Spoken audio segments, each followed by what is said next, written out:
Hindu religion speaks of yoga and then speaks of Brahma sadhana, and this is most important, having spiritual concentration and realization. And what is Hindu? We always listen Hindu. Hindu is eternal religion, Sanatana Dharma. Why it is eternal? Because it has given so many kinds of things, Tantra, 6 philosophies, and so many ways, and anybody can follow any way to reach the goal. There is no quarrel, there is no conflict. You follow Patanjali, you follow Gita, you follow Sankhadarshan, you follow Yoga Vasishtha, you follow Puran. Anybody can follow one way. Each follows Tantra. Tantra has 100,000 kriyas, and difference between kriya and karma. There is also yoga, a different kind. Like this is what I have said you now, sitting upright and all this is called Raja Yoga. This is Raja Yoga. Patanjali is Raja Yoga. And then Karma Yoga. Karma Yoga is from Gita. Gita says that if you sit upright and your mind is not concentrated, don't waste time. Rather start doing some work which you like. If you want music, you like music, start playing music. If you like painting, start painting. Whatever work you like, start cooking, start cooking. So any work you do, if you do it with dedication and without any selfish interest, it becomes karma yoga. Automatically your mind will be concentrated. So karma yoga is one of the yoga, very important yoga. For everybody it has to be practiced. Because if you are too much attached to the result of your work, then you cannot be a yogi. You come in the course of time, you get tension. Yoga means making yourself free from tension. So if you do karma yoga, working out of love, karma, not out of want. People work out of want. They want something and they do want. But when you work out of love, because you like to do it, so you do, then it becomes karma yoga. Like Buddha begged in the street, being a prince. He begged in the street 2500 years ago. And we still respect him. He begged because he wanted to eliminate his pride, that he is a prince, he is rich, he is wealthy. So he begged in the street, giving up all his superimposed, pride. But the beggars come, and we don't respect him without any personal interest, then your love increases. So with what intention you are working, you should be careful. That is karma yoga. Then Jnana yoga. What is Jnana yoga? Like knowledgeable things should be discussed amongst your friends. If you are talking and discussing on knowledgeable things like we are talking now, then it purifies the mind. So bade jayate tattva bola. By discussion comes the reality. Like by churning, the butter comes out. So when you love to discuss enlightening thing, and then again you think that the world is passing phenomenon and the reality is steady, it is always there. It's like the eternal space, sky. So when you do this, you just eliminate reality and unreality. You can separate, you can discriminate. That is Jnana. Am I understandable to you? Huh? My language is clear to you? Yes. Then Raja Yoga, I already told you. What is Raja Yoga? Sit upright and concentrate.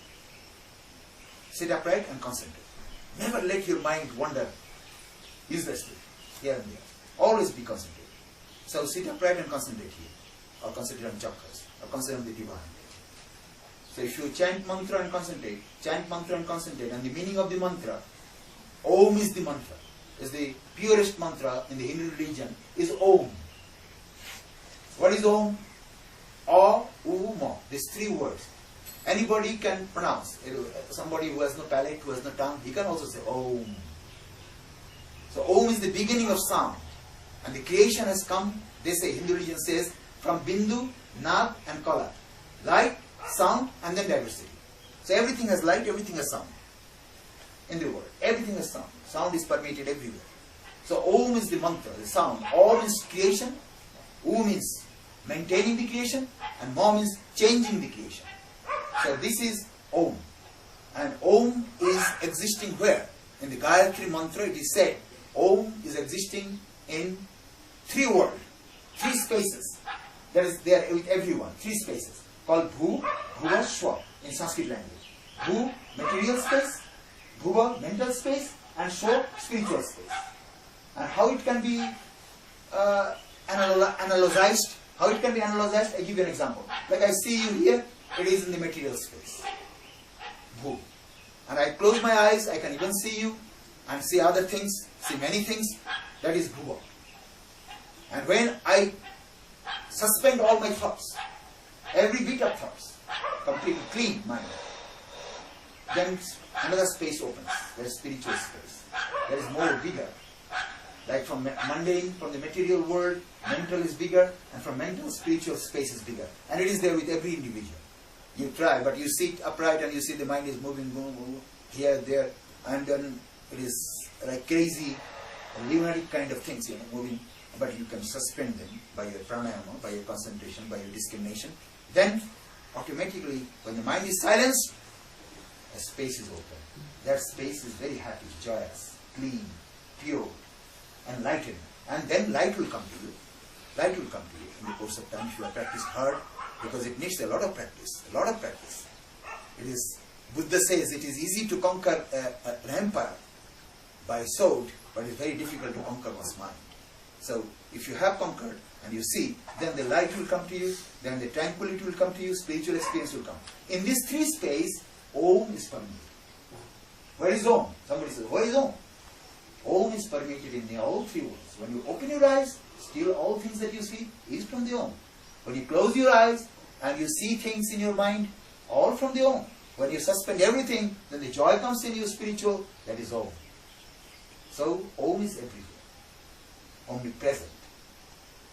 And for action, you have the material space.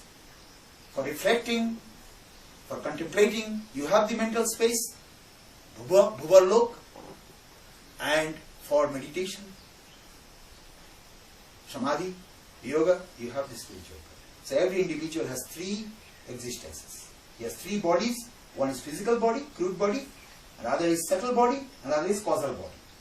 So causal body is connected with the spiritual world, subtle body connected with the thinking world, and crude body is connected with the material world, sensual world. And if you have not known these 3, your life is not complete. That's why we say in the morning, everybody should be in the spiritual plane. Every morning, an hour or 2. If you get an hour, every morning is the time for spiritual work. No other work. No bed tea, watching television, reading newspaper, all make you dull and stupid. You understand the point? Darkness. Because newspaper is all full of darkness. All negative things. No positive inspiring things. All negative things in newspaper, television, all advertisements and negative kinds of news. But in the morning time, even if the whole world goes to doom, some explosion, maybe some nuclear explosion is destroying the whole world, but you should not move. You're like Shiva, sitting upright and in the deep consciousness. Every day, practicing some Kriya. Kriya, I say, what Kriya is, I will explain to you. So, that is in the morning. For remaining, suspending your Bhulok and Bhuvarlok. You are in the Shwarlok. Shwa means self, the world of the self. Shwa is the closest. Your thinking is little far from you. And outer world is still far from you. But that world, which is no thinking, no mind, is the closest to you. So that's called Shwa. Shwa means self. So Shwarlok, in the morning, then what you want to do? You just read some books, make your Bhuvarlok richer, read some good books, and when you read good books, not only you have the ideas, but at the same time you associate with the great masters. You read Bible, just not reading Bible, but you also associate with the Christ. You read Vivekananda, not just Vivekananda's knowledge, but associate with that. You read Gita, not just associate with the ideas, but also associate with Krishna, Lord Krishna. So that way, your Bhuvarlok, you make richer by study, by contemplating, and then you come down, work for your livelihood, whatever work, serving, whatever you want to work. So these 3 worlds has to be balanced. when you balance this way, every day, Swarlok, Bhuvarlok, Bhulok. And then when you have time, go back to Swarlok again in the evening, if you want. And even in the middle of your work, you can be for a little rest and completely making the mind thoughtless and go to the divine. That way if you work, then you will find that life has a different enchantment. Life has a different pleasure. Life is giving you a greater satisfaction. Like there are fishes in the ocean, some fish, they cannot come up. They're all the time underneath the ocean. And some fishes on the surface, they never go down. But there are fishes who can come up and down. There are animals who come up and down. So exactly in the same way, you should be at wish, go to Swarlok, and then your contemplation is good, clean, and then come to work. And work is also honest and good. If you're in touch with the Swarlok, your work will be honest and perfect, greater perfect. Suppose you are trying to write a poem. In my case, actually, write a poem, but it's not coming. Forget it. Meditate for some time. And then you pick up the pen. Complete. Because exactly as a tree, we see a tree laden with fruits, flowers, beautiful leaves, and beauty. But what is the foundation of the tree that you don't see? That is the root. If the root is eaten by insect, it's all gone. Beauty is all gone. So, in our life, we have mind, we think, we have intelligence, we analyze, and we work with our hands and feet, try to enjoy the world. Behind this, there is a light. There is a constant witness, eternity, like in space. Many kinds of clouds come sometimes, laden with water, and sometimes white clouds, sometimes red clouds, so many kinds of clouds and beautiful. But it's all based on the space. So you have a space in you, that space has to be discovered. And when you discover that space, you are successful in yoga. And all other practices of yoga, like Hatha Yoga, there is one another yoga is Hatha Yoga. Hatha Yoga is full of kriya. Those kriyas are meant for making your glandular system perfect, your joints perfect, and your nerve system perfect. Not really muscular, That's for the dumbbell. Dumbbell is there for that, That's not Hatha Yoga. Eating and dumbbell make your bicep better. So, these systems are perfect. Then your concentration is better. That's why Hatha Yoga is also to be practiced to a certain extent. So I told you about Karma Yoga, Jnana Yoga, then Raja Yoga, and Hatha Yoga, and then there is Bhakti Yoga. Bhakti Yoga means you have a subtle feeling, very subtle feeling that you believe that God is existing, He is like a father, and you are like a son, or He is like the Lord, you are like a servant, you try to please Him by chanting His mantras, or by praising Him, by worshipping. In Hindus there are many, many ways of worshipping, hundreds of ways of worshipping. There are 12 months make a year, but they have their rituals maybe more than 30.